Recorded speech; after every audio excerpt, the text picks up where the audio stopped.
units broken this mod?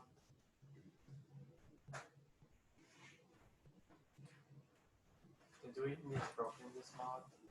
What? I'm talking to Quentin. Well, do this unit is broken in this mod? What? Do this unit is broken? Why? Oh, I used the rest mod to make that. No. Like, you get, like, long swordsman at, like, steel, right? Yeah. Yeah, with Denmark, here's when I got long swordsman at metal casting, which means I got healed about extremely early. Yeah, that could be you. Yeah, so I just took Japan with one berserker. And do you know what the unique promotion is? Like, you know how crossing rivers can be really risky, right? Because you take more damage, right? Take cross rivers without the combat penalty or movement loss. It's just broken if you think about it, since you could just raid extremely quickly.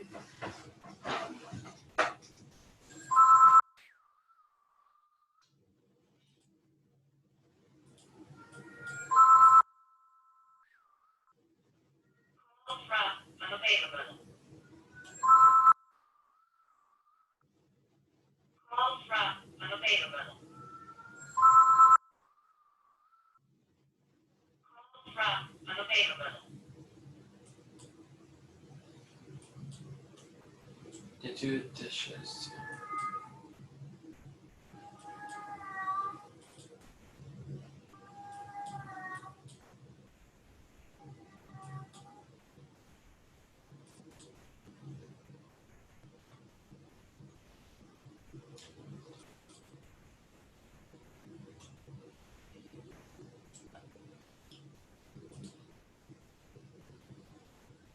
I killed somebody.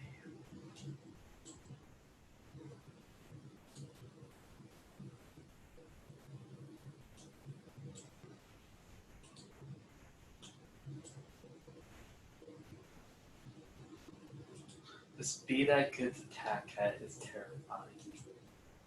Holy crap. You can't see me coming.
What?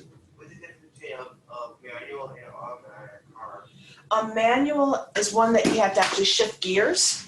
An automatic, the gears are already kind of shifted for you. They're already, like my car's an automatic. You don't have to shift gears. No. The dad's car is a manual. What? Dad's car is manual. What? His dad's car is manual. Yeah. No, his is automatic. So you don't shift gear. No, you don't. That's not a gear, sweetie. Oh.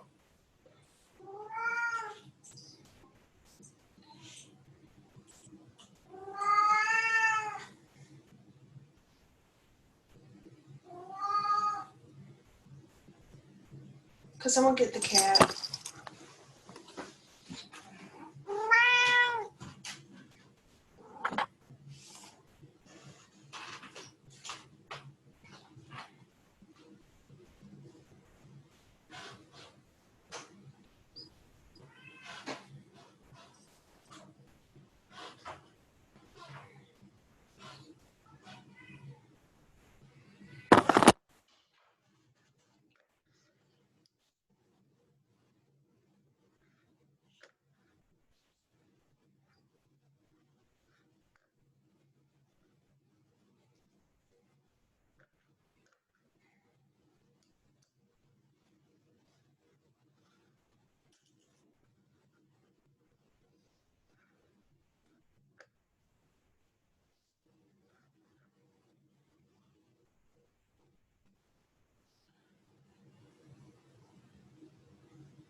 Courtney, I'm sorry that I failed you as a parent. I said I'm sorry that I failed you as a parent.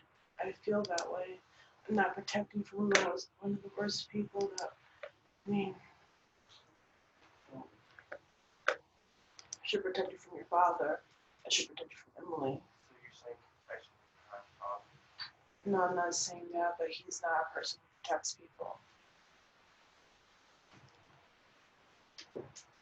Did you tell him not to tell me? Did you tell him not to tell me?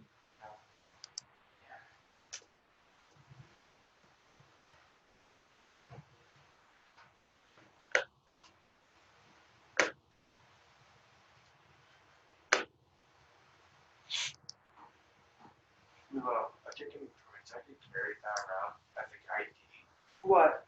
A permit. That's what it becomes. Right now, I don't have any ID on. Well, you'll get it. Wait, if it kind of stops, just like kind of rolls up on the extra ID, and I kind of screwed. You do need an ID. What can I do? I don't have it on. You have your school ID. I don't carry that around. Then you should carry that around. Seriously, you should carry that around.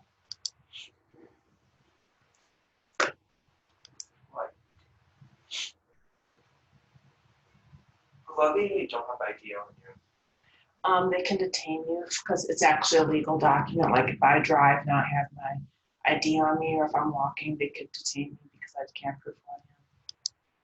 Why would they have to know who you are? Because they're horrible people, sweetie. Like, I don't see it in the law saying.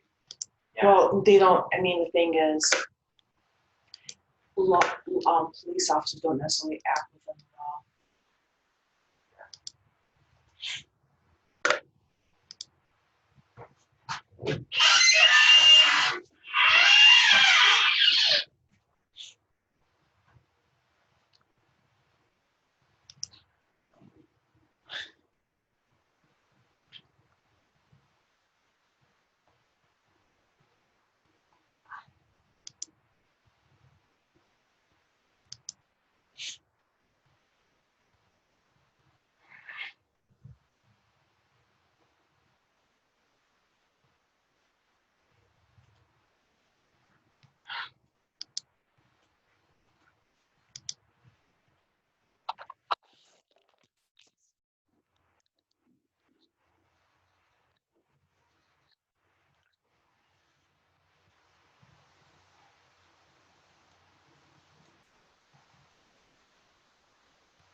No. Yeah. I might be had a real crack Saturday. What? How many hours of crack? Behind the real crack today. I don't know what's in the email. I forget. I'm sorry. That's Adam. He's coming. Okay. Adam? Mm-hmm. When? When's it coming? He's right here. Go open the door for him. He just rolled up.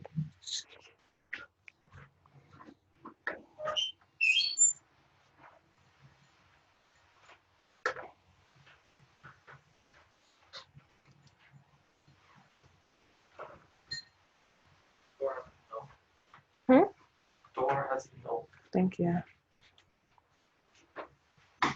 Thank you. You're welcome. Hey, Adam.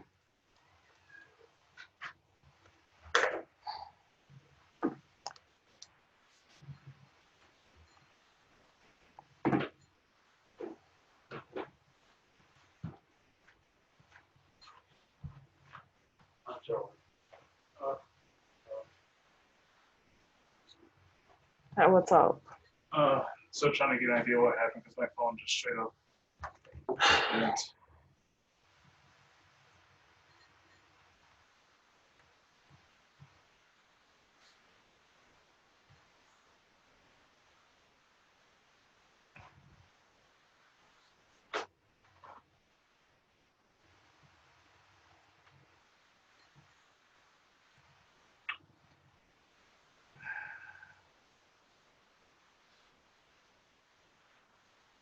What are your thoughts? I can't say at all. I mean, especially how I feel about that kind of stuff. Mm-hmm.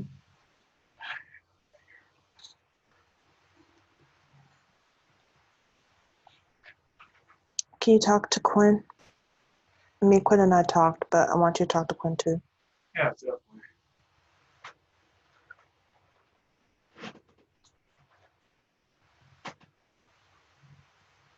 Do you want to like talk outside or something like You can talk to him here.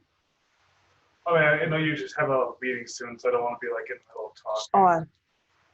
Oh, I'm sure our voices won't carry over. May, you guys can go outside. Well, what do you want to do? Wait, is Evan doing the driving?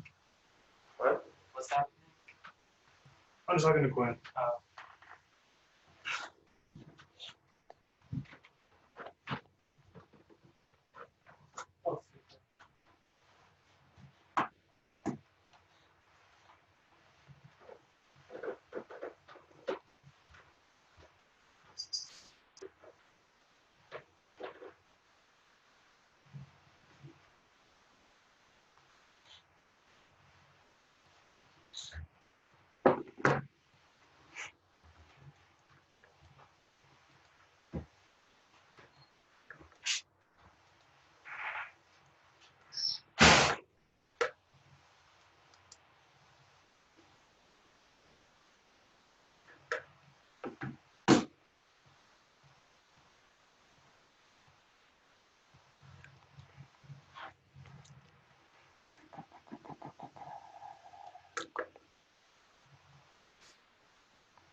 Alright, Mom. 2 days. On Friday, can I meet Mr. King at 10? Why? Because to say goodbye.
Hello, everyone.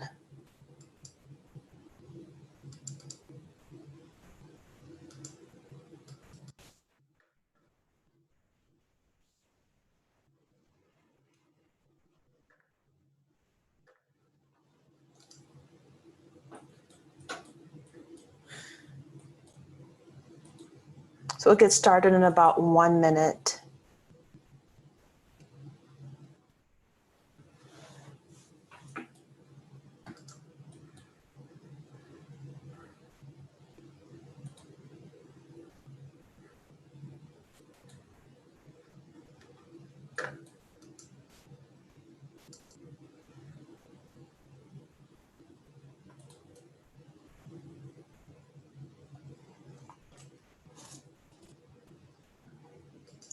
Okay, I see you all there. I just can't hear you, I guess, because you're on mute. Nice to see you all back again. I do have today's agenda, and I'm not expecting any technical difficulties that are not my own fault because I am working with a new system. So hopefully that works out well. Okay, so today's discussion will be going over the evidence table, executive summary, headings, title page, and references. Are there any questions before we begin? And you'll have to unmute yourself. You should all have that ability. No. Oh. Sorry, I meant no to like no questions right now. Not that no. Okay, that's quite all right. I just want to go over something very quickly. The evidence-based practice assignment, that's the assignment in its totality. But as far as the evidence table, what I'm looking for at this point, people are still having some difficulty with references. I could tell you what I'm seeing, but if you can share concerns about APA 7 or what I'm looking for, that would be incredibly helpful.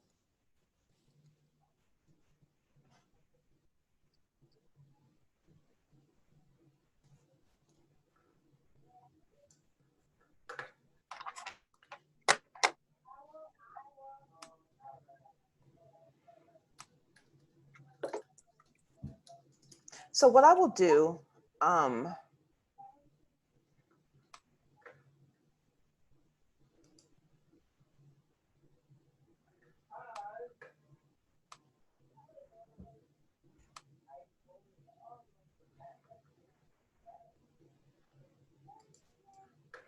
so as far as the evidence table, there's no questions at all. You guys feel pretty secure about that? The evidence table is just presenting like information we found in our articles, right? I'm sorry, what did you say? So for the evidence table, that's really just presenting the evidence or like information that we found in our articles. Exactly that. So a couple of things that I saw in the draft documents was for the section that asks you for theory or framework. People either did not put anything or they just put qualitative or quantitative, and that's not going to be sufficient. I need to know if you think it's a case study, if it's evidence-based research, if it's a double-blind study. I need more details in that section. Any other questions about the evidence table? I have a general question as to our resources. I think I might have emailed you this, but if I found that some of my evidence wasn't sufficient or didn't deal with my paper the way I wanted it to, well, not wanted to, but like it just wasn't what I needed, we can update that and edit it, right? Or Oh, I hope you do. Absolutely you can. Yeah, I expect that. And a couple of things that I saw as far as being omitted, people didn't put the country of origin. And the reason why this information is so important, the country of origin, an overview, this is going to be what you use.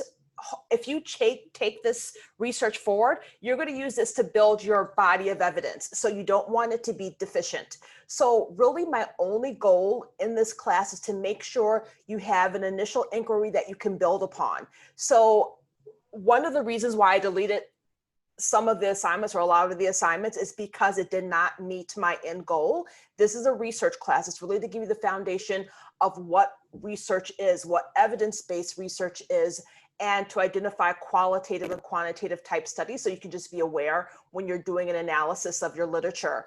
It's also to give you an idea how to do a research search. So I felt that the other assignments really did not complement, and I did get permission recently to delete a lot of that stuff.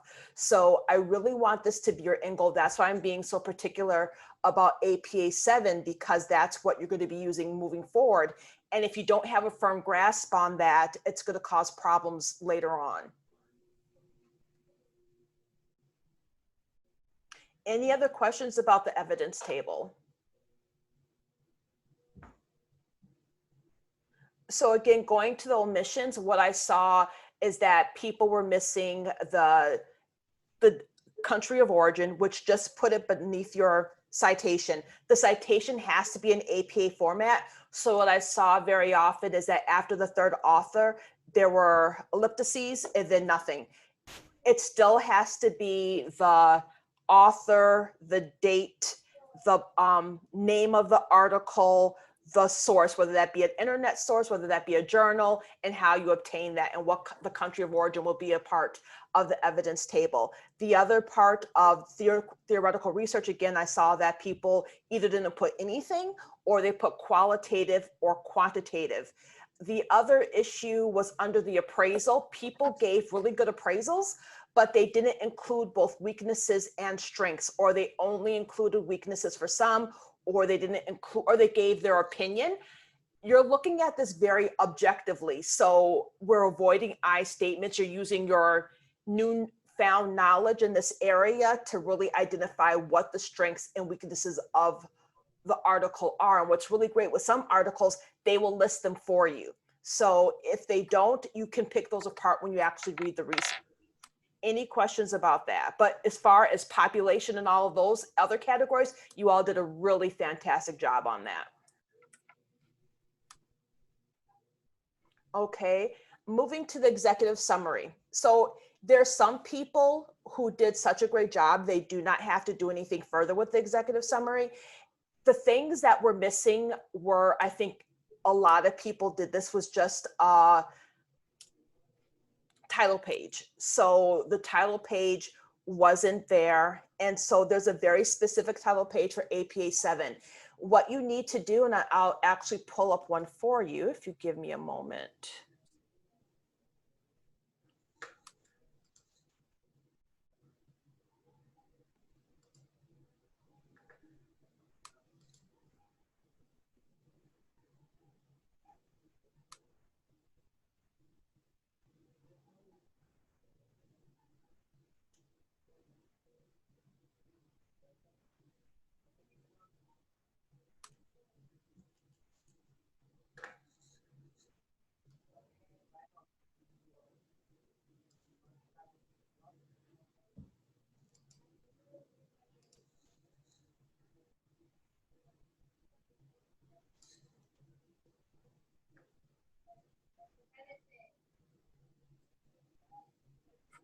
Oh, I had one question. Of course. For the draft evidence-based table, I was having a hard time keeping everything within like its boundaries. So I changed the font just to like make things work.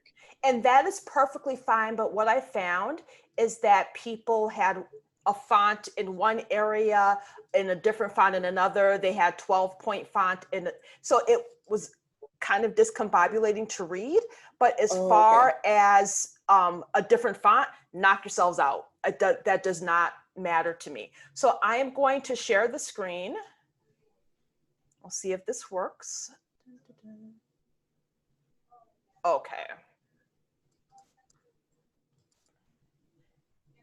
Now, hopefully, if I did this correctly, you should see the screen for APA 7 professional paper. Is that accurate? Yes. Yay! Okay. So for APA student papers, you'll see the difference. It does not require a running head. Okay. You should have a page number aligned right. What should be included is your initial inquiry, your name, nursing department, Alverno University, 530, whatever course you're in, my name, and the date that it's due. So that's what's included in your APA format. I will not dock points for a running head because that would just be cruel. But just to let you know, you do not need it for this this class. Okay, just to clarify, oh shoot. Oh, you But just to okay? clarify, I knocked over my something. But like for example, in this paper it says branching paths, a novel teacher evaluation. That part should be our PCOT question, but modified so it's a statement. So yes, so that is Okay. your initial inquiry or your PICO question. I do not want to see the components, the P, the I. I want it to be your question. Well, yeah, that's what I meant. But like, as a Of statement. course, Okay. absolutely. That makes sense. Okay. Any other questions about that? So what's really nice about Purdue OWLNet, they will show you a really concise example of what things should look like. And I want to take you to the, we'll go over headings, but any questions about the actual title page? Okay.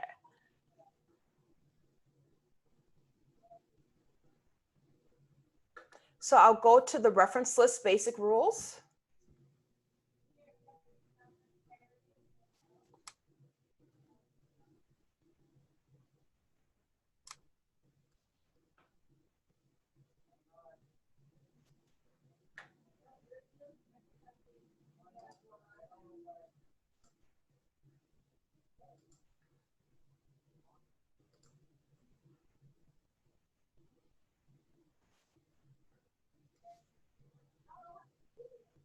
And you all should be able to see formatting for a reference list. Is that correct?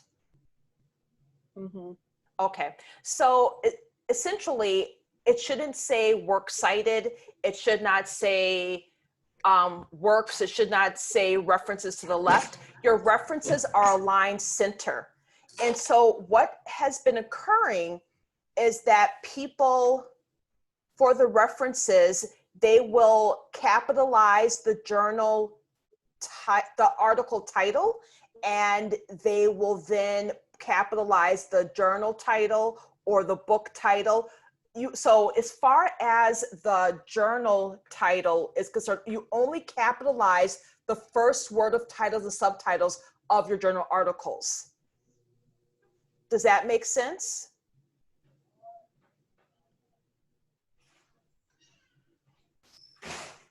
Yes. Okay, so we don't italicize or underline the article title. We do not enclose the article title in quotes.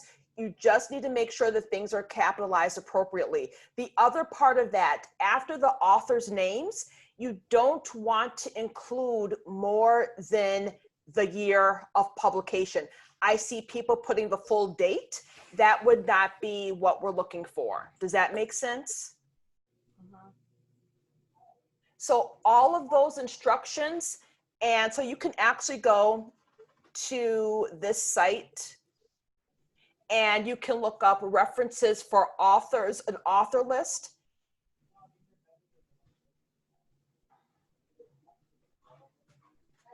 And so anything under 21, each author should be written out. So I see some people going under 7 authors.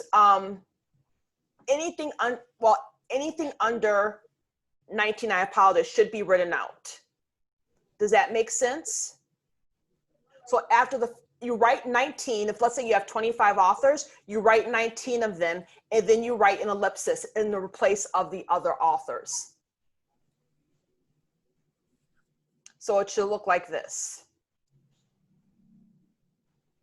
And the same thing would go for in-text citations. So in-text citations, you write 2 or fewer authors, so 2 to 1 authors and the year. Anything that is not your original idea. So if you didn't come up with the stats, if you don't know from your gut that Depo-Provera, you need calcium for that, that's something that you need to provide a source, because we need to know how to obtain that information. So if you're providing stats, that is definitely something that you would need in-text citation for. If you're identifying 300,000 people had chlamydia in 2017, that's definitely something you need a citation for. if you are referring to an article in Who and you reference Who, you need a citation for it, even though you use a site, even though you reference Who, because there's so many articles found in Who, you still need a specific citation, even though you're giving credit to Who. The other part of that is tense. And tense is how we write professionally, and tense requires that we write in the third person. And is everyone here comfortable with the concept of third person? For the most part, I mean, that's something I could probably look up. Oh, and I'm happy to share. So third person is, instead of writing like, I feel that this happens, or I believe you should agree with me, or you would find this very interesting in my study, you write, the author of this paper feels. You want to write in a manner that you're not assuming it's not assuming your place or your tense, if that makes sense. Mhm. And also, in addition to that, we have to avoid jargon and superlative language. So if we say things like, the worst thing that could happen is if you're on birth control. If it's the worst thing, provide a reference for that. If you're just being very intense, try to avoid that, because this information should be should be objective. So you don't want to use words that are extreme when it's not supported by the evidence. Does that make sense? Yes. Okay, wonderful. So those are the big things that I wanted to talk about. I just have one more item I want to cover, and that is the rest of our map. And let me just get to that.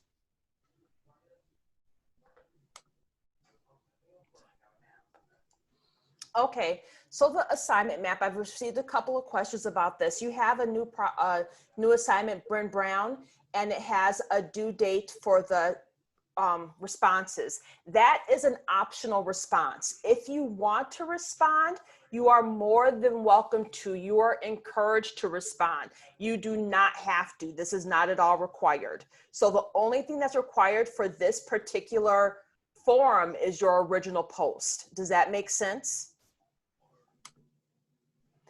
And as far as the next assignments that are due, everything is due as indicated except for the anonymous class surveys, the qualitative research quiz, and the research and practice reflections on evidence-based practice and individual practice. So if you want to share your reflection with me privately, please do, but I did not require this as part of your final assessment. And I just want to go over the actual final project.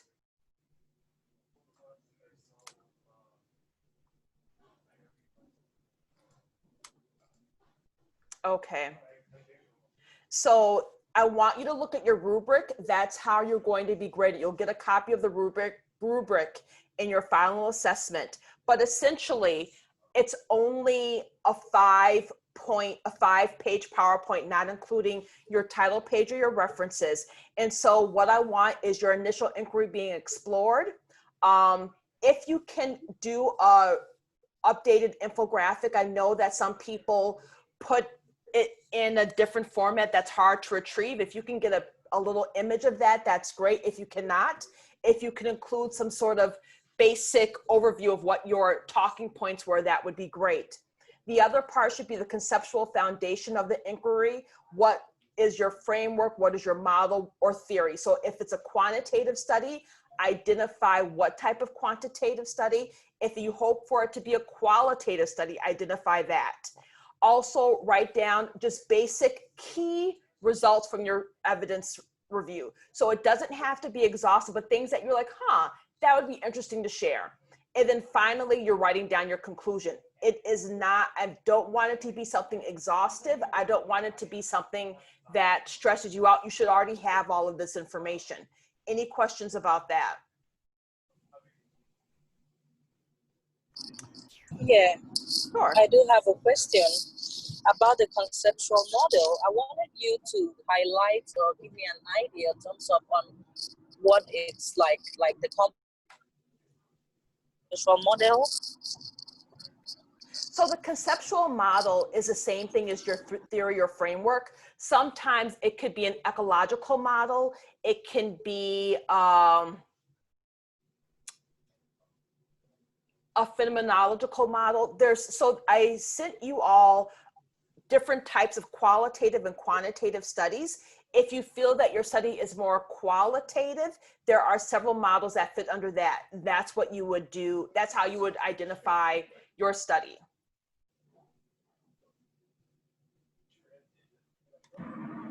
Okay.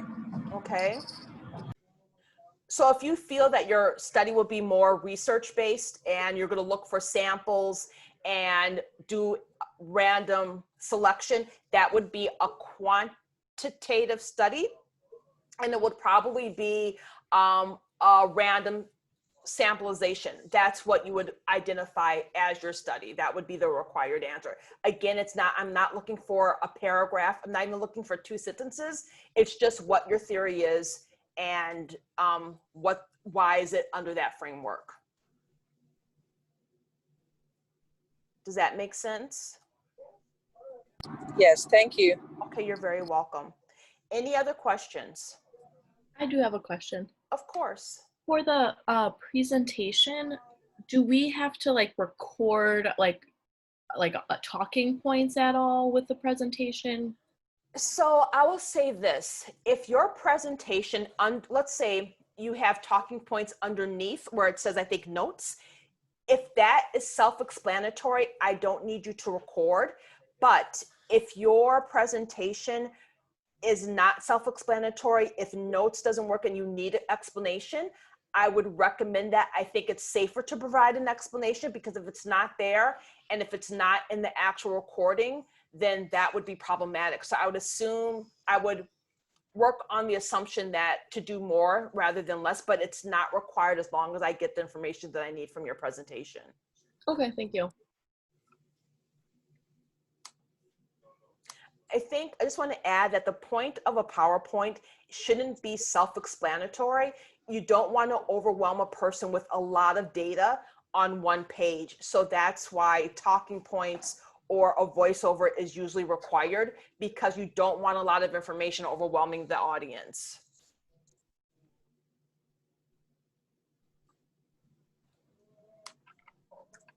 Hey dear, I have a question. Sure. So when you say about the presentation, what would be too much information and what would be too little information? So how would we level it? So too much information would be probably 12 points on one slide and it's so small that I can't read it. Too little information would be 1 sentence on each slide. If you are able to execute the assignment successfully within 5 slides, you're perfect. But again, make sure that you've covered all the topics. Okay, so do you expect us to have each slide talk about one part of the? Oh, no, not at all. No. So you could put 2 topics on one slide. I mean, especially when you think about the initial inquiry, that can go with the other topic. It does not have to be exclusive to one slide. So by the topics, you mean whatever option, the ones that right there, right? The inquiry questions, revised update, infographics, and all that, right? Absolutely.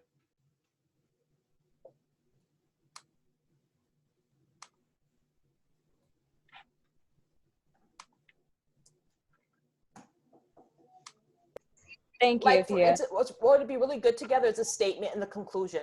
But it's really up to you how you want to present that. And if your slide deck is 7 slides, it's okay. I just don't want everybody to review 10 slides. But really, I've seen this take about 5 slides successfully. Got it. Thank you, Tia. You're very welcome. Any other questions?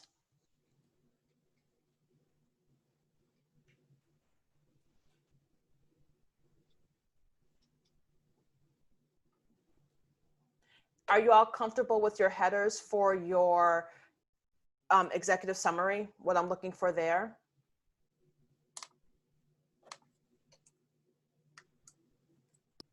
Please, can you go through it again one more Of time? course, I will. I Thank you. will. Okay.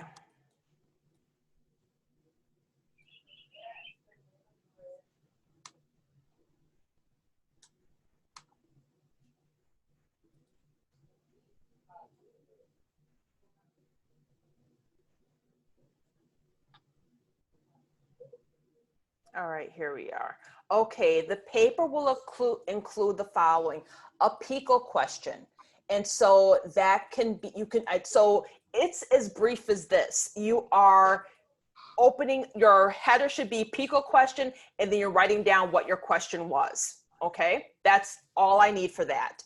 Your B should be justification and the clinical need. Why do you think this was important? This could be your own words, but again, if you use statistics, if you use analysis or quotes from another source, that needs to be cited. But this is really where you share with me why you felt that this was a clinical need. But again, this is in third person. So you could say something like, there's a clinical need for more COVID testing, but not that I feel, because your feeling shouldn't be what drives the research. It should be based on clinical need.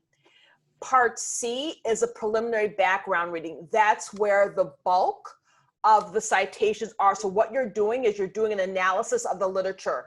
You're identifying both the good, the bad, and the ugly of what you've researched. So you're really identifying what's out there. So it's not in support of what your clinical inquiry is. It's really what you found already, because that gives me an idea of what the deficits or what the strengths are in the current literature. Part D is the theoretical framework or conceptual model. That's where you explain why your study will be what it is. So if you elect to make it, let's say you frame the question where it's going to be a qualitative study, you need to explain why it's going to be, let's say, for instance, a case study, and why it would work best as a case study. And you can use one of your articles as an example. If you do that, then please cite that article. The next one is significance to nursing. Sometimes this is stated specifically within the articles that you read. If it is, definitely use that. If it's not, you can support your argument through literature or make your argument your own. Then it wouldn't need citations. The other part of that is the conclusion. So I want just a general summary. And the final part, and this is more for me, recommendation for future research. And that's just an idea based on everything you read, everything that you've concluded, why you think, or what you think should be done further based on all of the research that you've compiled. Where should this research move, in what direction, and for what direction it should move in? Does that make sense? Oh, and then finally, I need your references in APA format. And one thing I did miss is that it's a hanging indentation and it's double spaced. Any questions about that?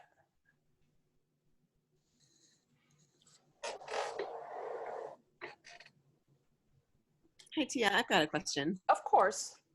The theoretic framework conceptual model is sort of how we are proposing that we would do a study. Am I reading that right? That is correct, because I mean, it's going to be the research that you correlated they're going to have all different types of qualitative and quantitative and frameworks studies. So this is what your question will be and why. Okay. And then, so does it bleed into a little bit recommendation for future research, or is that sort of an addition? It's where an else would, addition. you go? Okay. It's an addition because recommendation for future research has really little to do with the framework. It has to do more with, okay, I've read all this research and they left out a vital population. Let's say, I'll give you a perfect example. For several years, I worked with youth in America who were trafficked. And when they're doing the study, so if you looked at studies, they would go to group homes, they would go to shelters, they would go to drop-in centers. Why do you think, if I'm looking for people who are who are part of the human trafficking ring, why would that be a problem to look at a group home or a shelter or a drop-in center? Because those folks aren't going to be found there, right? Well, it was more for us that those places are segregated by sex. Okay. Okay. And so you'll see the research from before 2015, probably 2015, 2016, they identify that there's no people who identify as being male involved in the sex trade. And they said if there were, they were maybe like 1% to 2%, and they were outliers. There was a gentleman by the name of John Jay who did a study in New York, and he went into warming houses. He went to parks. He went to recreation centers where they do not segregate by sex or gender. And he found that 50% of people who are being identify as male. Interesting. So the flaws in those studies is that they did not go to the right places. So when we're recommending research, we're trying to tease out what they could have done better. If you're looking at teenage pregnancy, and I'm being very sexist and very stereotypical here, you don't want to go to a Sunday school that has 4-year-olds. Does that make sense? Yeah, that does. Okay. But that's the kind of information you give. So there's been studies on hypertension, but they go to a suburban hospital that has a population of minorities of 4%, and they decide to make implications based on that. That's a flaw. What do you think the flaw would be if you were trying to compare hypertension rates across ethnic groups and your ethnic population is 4% of the population? Your sample's too small. Absolutely. And it's hard to compare a small group to such a large group. Does that make sense? Mm-hmm. Yeah. So that's what your recommendation for future research is. It's like, okay, these studies in their totality miss this burning point. And if I were to do it again without using I would add these elements. Or I thought the study was great, but because this research is really complete, I would take it a step further in this direction. Okay. Okay. Sorry for exhausting that answer. No, it's great. Thank you. You're welcome. Any other questions?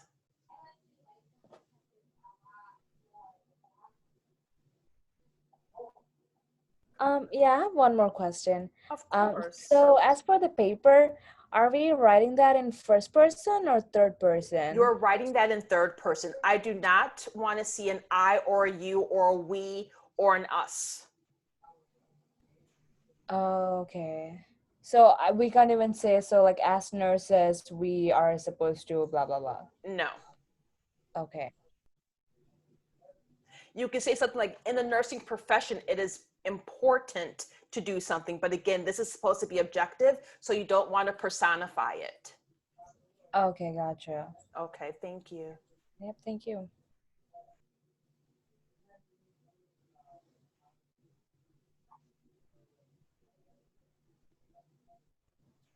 Also, how long does the paper have to be again? Only 5 pages. And that does not, so your title page is not included in that, and your references are not included in that.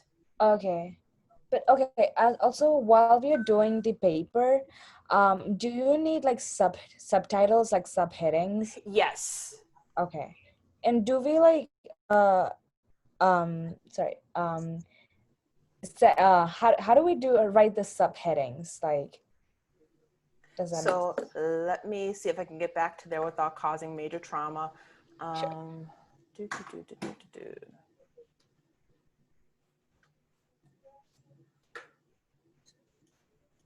I am going back to OWLNet. And so while we're here, we'll do in-text citations. I'll do that first and then I'll answer your question. So.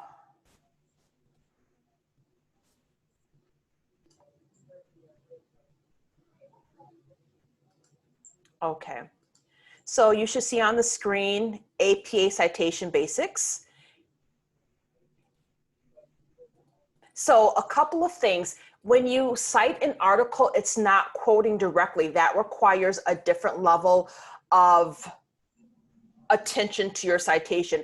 This citation is just if you're referencing a statistic or you're referencing an idea. So in text citation, I don't know if you see my cursor, but it should look like Jones, this is it. That's what your in-text citation should look like. Okay, gotcha. Or if it's just an article, then it looks like this. Okay, let me take you to the paper.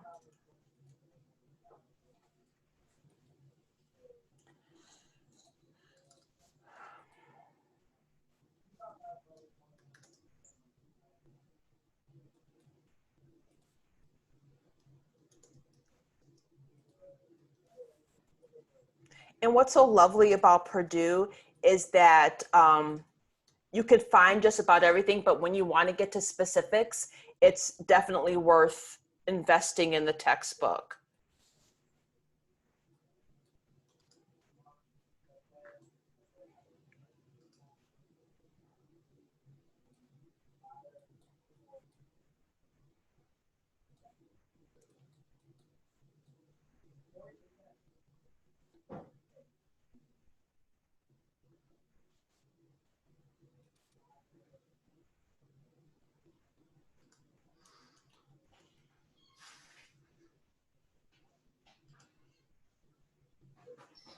Can you see the paper, everyone? Yeah. Yeah. Okay, wonderful. Okay, this is the student version, and let me see if I can I'll copy this and send it to you in a link. Okay. What's really nice about this citation or this resource is that it provides examples, like for instance, the word should be bold or the word should not be bold. So you'll see for your first title, which should be the PICO question, centered and bold. We don't indent to the right. You do not need keywords. So as you can see, all headings should be bold and centered.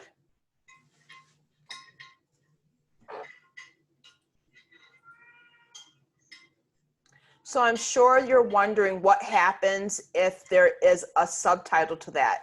That is also explained in Purdue. So you'll see here, this is a second level heading.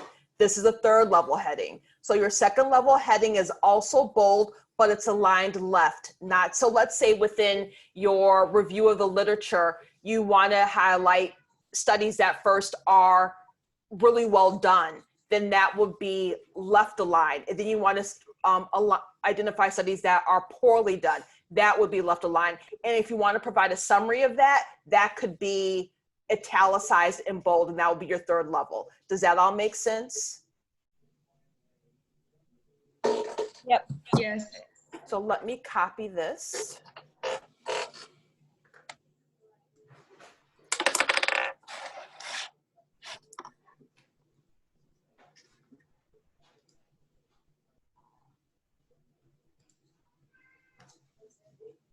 Okay, does everyone have that?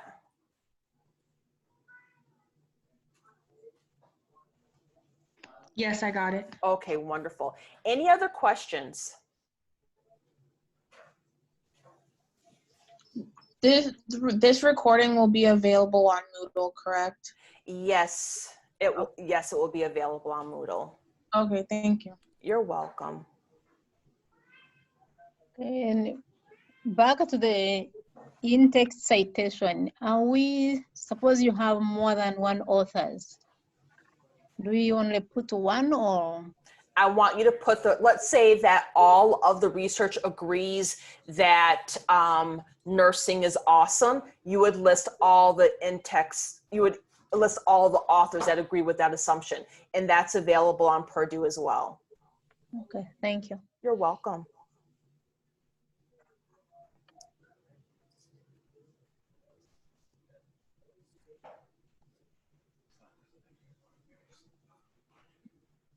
Any other questions? As for the executive summary paper, are we going to revise it depending on your feedback, for individual feedback you gave us? So you should revise it on the individual feedback. Mm-hmm. So if I told you that it needs these categories, you should include not only the categories, but the information that it's supposed to contain. Also, if I told you to revise your references or add in-text citations, and I'll be honest with you, for some people, there were so many in-text citations needed, and I could not differentiate what was your thoughts or the authors because I didn't actually read the paper. I may not have highlighted all that should have been highlighted because that would have meant that I knew what your author was saying and I knew what you were interpreting, and I did not have that level of information. Okay, thank you. You're welcome. Okay.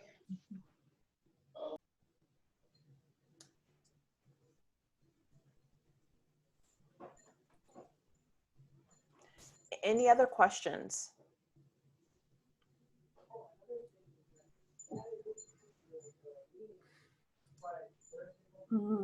No, I think I just have to flush out my paper, and then as I write stuff, it'll come up. I'm sure, and that's for a lot of people. Yeah, same here. Yeah. Again, I think that's for a lot of people. People wrote, unfortunately, the way the class was devised, the goal was to have students kind of feel their way through it until they got it right. That would make me insane. So unfortunately, I think what you all met were the meshing of two different instructors that approach classes very differently. So I'm a little bit more directed as to what I'm looking for. I don't want people to fumble until they find the answer. And I know there's growth in that. It's just not how I work. And it's not a good or a bad thing. It's just different styles. Mm-hmm. Yes, but it's also one of those things where, like, how are you supposed to understand what you need to know if you don't know? That's my philosophy. But again, I'm just like, what? You just and I think that's why you'll see with a lot of the assignments, there were 20 options for you guys to do rewrites.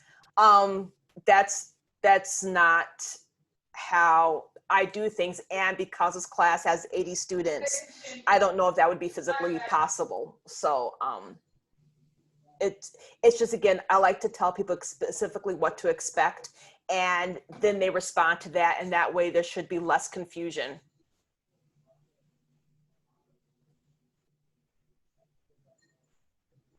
Anything else?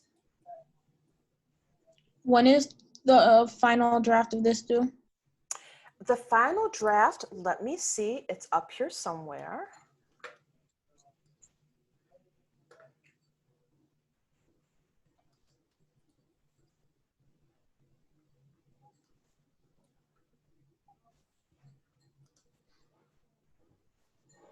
The final draft of the, I'm assuming you're talking about the executive summary, is due Thursday, July 16th.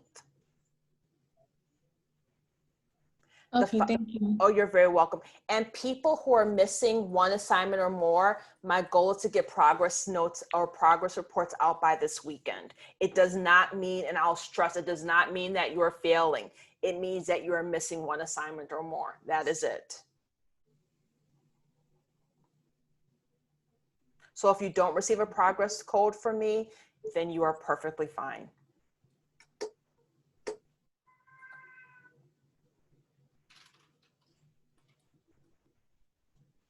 Anything else?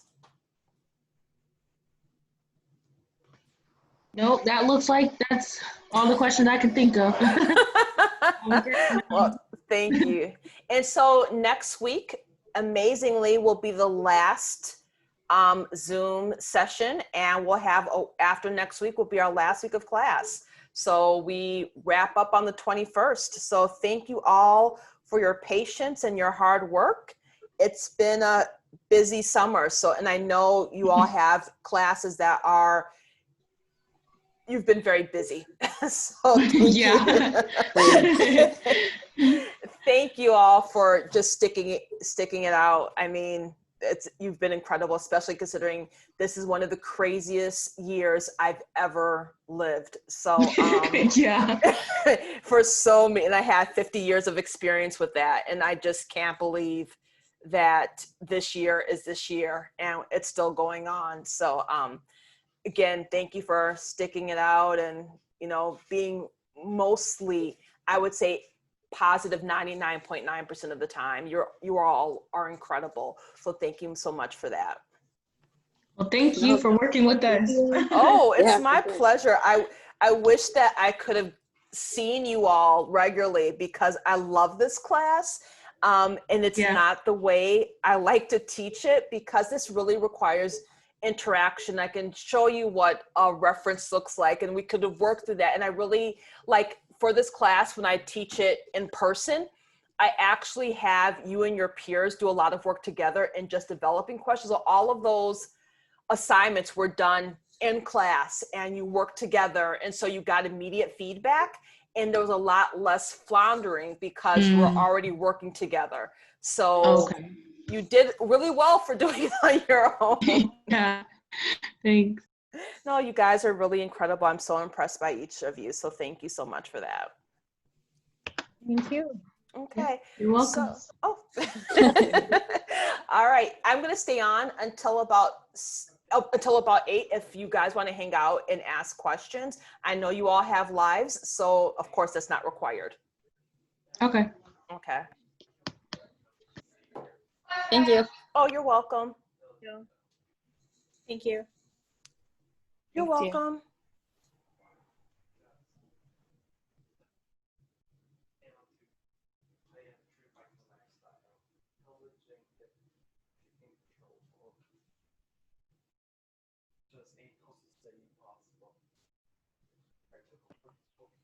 Hi, Tia. Quick question. Yes. So earlier you said that at the beginning you mentioned about the country of origin. So for those, so for example, if I have a systematic analysis, do you want the country of origin of the analysis, or do you want the country of origins of all the studies? Oh no, no, that would be so bad. No, just where that research was done. So if that analysis was done in Utah, it should be the United States. I do not want you to give me all of the original research. That would be mean. Thank you so much. You're welcome. Thank you. You're Thank you, Tia. welcome. Have a good night. Oh, you as well. Thank you. Hey, Tia. So I know that we had to submit the draft, but if we had any other questions and wanted you to kind of look over it just to make sure we're on the right track, are you still willing to do that? That is a complicated question. I'll tell you why. If I do it for one student, I would have to offer that to all the students, and I don't know if that's possible. So, I mean, if you ask me that question in a general setting like now, I would have no issue with it. But because I could not offer that same flexibility to everyone to review their draft of their draft, I think I would have to say a very guarded no. Okay. Okay. How about writing an email for a question if you get stuck? I don't mind. Okay, so if I get a question, if you get stuck and you provide all that information in the question, I don't have to go back to Moodle and research your question and review your paper to see where you're stuck, then I'm good. Okay, thank you. You're welcome. Thank you. You're welcome.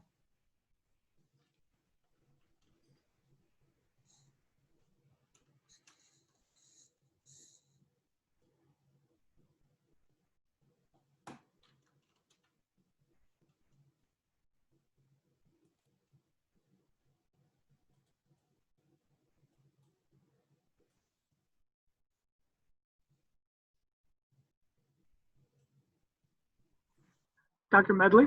Yes. I was reviewing over my paper here, and I noticed that I did not have the subheadings on my paper. Is that something that I should put in there? Yes. And so I just so as far as headings, and I'm going to go by my memory, so you're trusting it on your own at your own risk. So for a category 1 or first level subheading, it's going to be centered and bold. If you have categories that fall underneath that subheading, so let's say you're doing deep sea diving, then you have a subheader of oxygen. Your deep sea diving main category would be bold and centered. Your second category of oxygen usage would be left aligned in bold. If there's a third or a tertiary subheading, that is bold and italicized. Okay.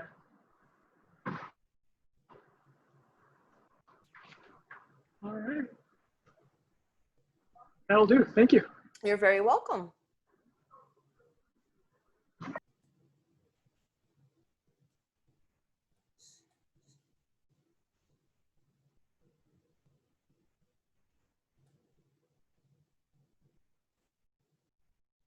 It looks like it's just you and me. Do you have any questions?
Changed and people have used to say it wasn't important, but this is the way that science works, and this is a new epidemic. This is a new virus, and we've learned a lot about it. The science that was just presented to you showed 170 studies done on prevention of transmission and the meta-analysis of those and showing the impact of masking. And so now that it's irrefutable on the doubt, we know that this is important, and we didn't know that at first. So it is normal in science for things like that to change and you learn more about it, especially with something as new as this. Secondly, I want to add that around the enforcement issue, I agree with some of the trustees who mentioned that a lot of folks just need something to fall back on to tell people you need to wear a mask to come in here. And the village,